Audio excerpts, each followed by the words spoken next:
नमस्कार दोस्तों, मैं राजकुमार मौर्य प्रखर इंडिया यूट्यूब चैनल में आपका स्वागत है। बिहार में विधानसभा चुनाव के लिए सभी राजनीतिक पार्टियों ने अपनी तैयारी तेज कर दी है। चाहे बीजेपी हो या जेडीयू या बीजेपी जेडीयू के साथ लगी हुई पार्टियां, चाहे महागठबंधन की बात करें, इंडिया गठबंधन की बात करें, तेजस्वी यादव की पार्टी हो या कांग्रेस या कई वाम दल हैं, वे भी तेजस्वी यादव के साथ अपनी तैयारी कर रहे हैं। तो दोस्तों, आज की इस वीडियो में आपको बताने जा रहे हैं आरजेडी की कौन कौन सी महिला प्रत्याशी 2025 के विधानसभा चुनाव में मैदान में उतरेंगी। बाकी आपकी क्या राय है, आप अपनी राय को बताइए। वैसे तो बीजेपी की महिला प्रत्याशियों के बारे में भी मैं बताऊंगा और जेडीयू की भी महिला प्रत्याशियों के बारे में, कांग्रेस के भी बारे में, सब के बारे में बताएंगे। अभी हम आरजेडी का वीडियो पहले बना रहे हैं।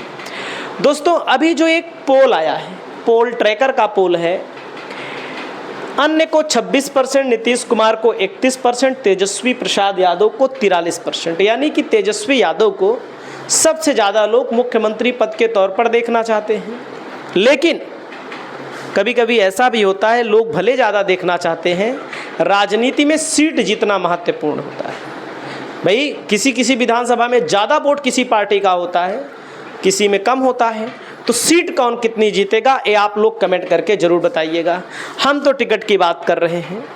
जैसे पहला नाम मैं आपको बताना चाहता हूं दोस्तों, आपके सामने है दूल्हा और दुल्हन।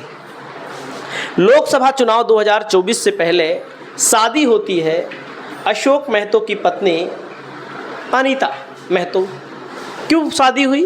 क्योंकि आपराधिक व्यक्ति जेल से थे, जेल में काफ़ी समय से बंद थे, बुढ़ौती में चुनाव लड़ना था, जेल से छूटे और इनकी पत्नी को लोकसभा का चुनाव मुंगेर से लड़ाया गया, 80,000 वोटों से चुनाव हार गई। मतलब चुनाव ठीक लड़ी थी लेकिन हार गई। मजबूत प्रत्याशी के तौर पर जानी जाती हैं, तो इनका टिकट माना जा रहा है कि आरजेडी इनको फिर एक बार मौका देगी।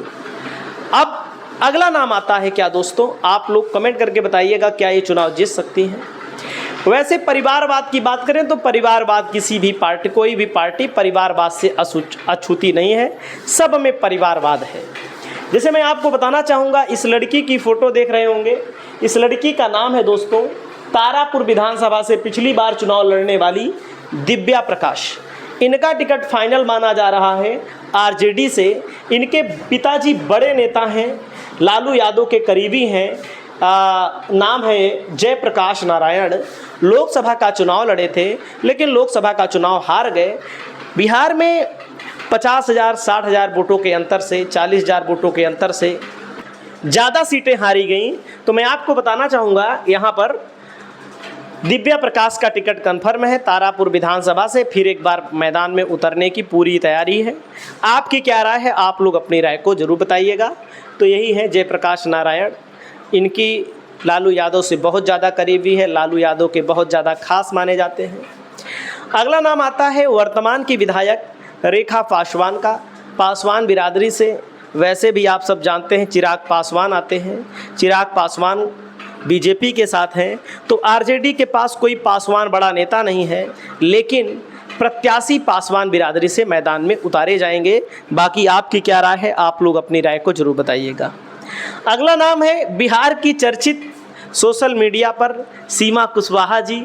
सीमा कुशवाहा को आरजेडी विधानसभा का चुनाव लड़ा सकती है, प्रबल संभावना है, क्योंकि पूरे बिहार में ही नहीं, पूरे उत्तर प्रदेश में भी या देश के अन्य राज्यों में भी इनके फॉलोअर हैं, उसका फ़ायदा आरजेडी को मिल सकता है। आरजेडी से जुड़ी हुई हैं और कुशवाहा वोट बैंक बिहार में बड़ी तादाद में है।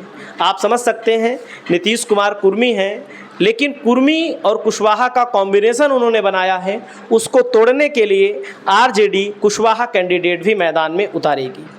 वहीं पर मैं आपको बताना चाहता हूं, अगला नाम आता है दोस्तों ऋतु जायसवाल का। ऋतु जायसवाल ऐसी नेता हैं, शिवहर लोकसभा से लोकसभा की प्रत्याशी थी, चुनाव हार गई। मुखिया थी, पहले नौकरी करती थी, फिर मुखिया बनी। मुखिया में इनको उपराष्ट्रपति ने सम्मान दिया था, मतलब कि इन्होंने जो काम किया था अपने क्षेत्र में, उपराष्ट्रपति इनसे प्रभावित हुए और उपराष्ट्रपति के द्वारा पुरस्कृत व्यक्ति हैं।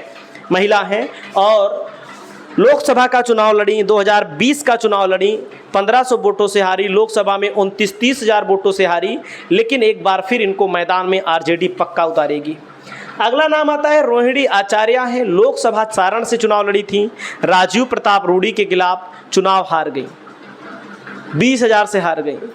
लालू यादव को इन्होंने किडनी दी थी, तब से इनकी चर्चा बहुत तेज हुई और आरजेडी इनको महिला नेत्रियों में मैदान में उतारने की पूरी तैयारी कर चुकी है। अगला नाम आता है मधु मंजरी का। मधु मंजरी दोस्तों आरजेडी की दिग्गज नेता मानी जाती हैं।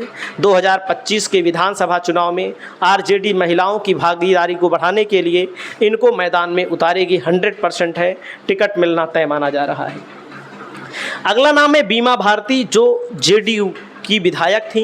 लोकसभा चुनाव के पहले जब नीतीश कुमार ने पाला बदला तो इन्होंने नीतीश कुमार का साथ नहीं दिया, आरजेडी के साथ तेजस्वी प्रसाद यादव के साथ चली आई और जब तेजस्वी प्रसाद यादव के साथ चली आई तो इनकी सीट पर उपचुनाव हुआ। इन्होंने लोकसभा का चुनाव लड़ा, उपचुनाव में 3 नंबर पर रहीं और लोकसभा का चुनाव लड़ा, 3 नंबर पर रहीं, हार गई। पप्पू यादव के खिलाफ चुनाव लड़ा, तो दोस्तों इनका भी टिकट माना जा रहा है, फाइनल है। अगला नाम आता है दोस्तों अर्चना रविदास बोला जाता है, इनको अर्चना कुमारी बोला जाता है। लोकसभा का चुनाव जमुई से लड़ी थी, 50-60 हज़ार वोटों के अंतर से चुनाव हार गई थी। अब आप मानिएगा लोकसभा में 50-60 हज़ार बहुत बड़ा अंतर नहीं माना जाता है, लेकिन जीत जीत होती है, हार हार होती है। फिर भी अर्चना कुमारी चुनाव हार गई, लेकिन लोकसभा में भी एक कड़ी टक्कर दी थी जमुई से। जमुई चिराग पासवान का गढ़ कहा जाता है, तो चुनाव हार गई, लेकिन इनको आरजेडी विधानसभा का चुनाव लड़ाएगी। अगला नाम है सिवान से दोस्तों शहाबुद्दीन की पत्नी हिना साहब को आरजेडी मैदान में उतारेगी। आरजेडी और हिना साहब के बीच तनाव था। 2022 तो 2024 का चुनाव अलग अलग दोनों लोग लड़े। अवध बिहारी चौधरी को सिवान से आरजेडी ने लड़ाया, निर्दलीय हिना साहब लड़ी, ना तो हिना साहब जीती ना तो तेजस्वी यादव की पार्टी जीती। जीता कौन? 2 की लड़ाई में तीसरा बाजी मार गया। बाजी मारने वाले को बाजीगर कहते हैं। वैसे विधानसभा का चुनाव लड़ेंगी। अगला नाम आता है दोस्तों मुन्नी देवी का नाम आता है।